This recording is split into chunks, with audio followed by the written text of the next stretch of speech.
Pagsulbad sa suliran sa baha ug suliran sa trapiko ang prioridad sa mayor sa Dakbayan sa Lapu-Lapu sa iyang unang usa ka gatos ka adlaw man mahatagi og bag-ong mandato. Aniya ang report. Baha diri, baha didto. Kini ang sagad nga masinati sa Dakbayan sa Lapu-Lapu, matag higayon nga mobunok ang uwan.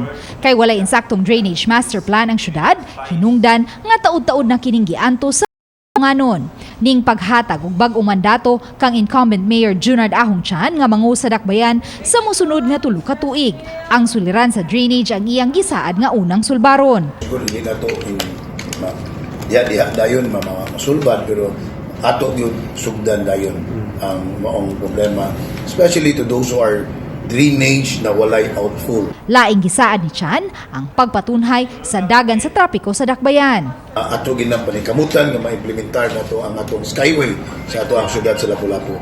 Atong panikamutan nga kining ato ang mga gipangablihan nga mga karsada nga unta magdinabangay gyapon na kinatagtabang sa Congress. Si Lapu-Lapu City Lone District Congresswoman Paz Radaza kinsa mao'y miatbang kang Chan sa pagkamayor. Una nang mipadayag sa iyang pagdawat sa kapildihan, pinaagi sa iyang FB page. Uban ni Marlon Melgazo, Luan Mirondina, Balitang Bisdak.